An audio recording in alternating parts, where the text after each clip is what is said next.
জুলাই বিপ্লবের অন্যতম সংগঠক ও অন্তর্বর্তী সরকারের উপদেষ্টা মাহফুজ আলম বলেছেন, আওয়ামী লীগকে আর নির্বাচনে অংশ নিতে দেওয়া হবে না। তারা ফেরত এলে আবারও ফ্যাসিবাদ ফিরে আসবে।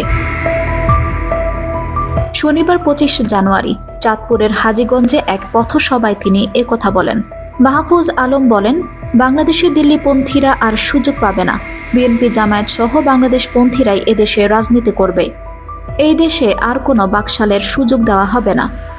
ন্যূনতম সংস্কার না করে নির্বাচন নয় জানিয়ে মাহফুজ আলম বলেছেন, ফ্যাসিবাদী হাসিনা সরকার যে প্রতিষ্ঠানগুলো ধ্বংস করে দিয়েছে সেগুলো সংস্কার করে নির্বাচন দেওয়া হবে। ন্যূনতম সংস্কার না করে নির্বাচন দিলে জনগণ তাদের অধিকার পাবে না। তিনি বলেন, সুষ্ঠু নির্বাচনের মধ্য দিয়ে যারা ক্ষমতায় আসবেন তারা দেশের মানুষের অধিকার প্রতিষ্ঠা করবেন, কিন্তু আওয়ামী লীগের পুনর্বাসন কোনোভাবেই এই দেশে দেওয়া হবে না। উপদেষ্টা মাহফুজ আলম বলেন, বিগত খুনি হাসিনা সরকারের বিচার নিশ্চিত করাই এ সরকারের প্রধান লক্ষ্য।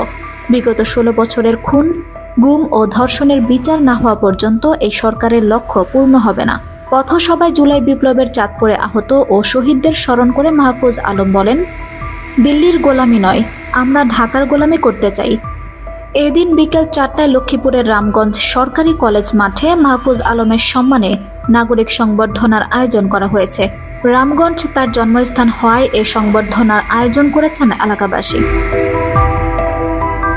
আঞ্জুম হক আরবি, আমার সংবাদ।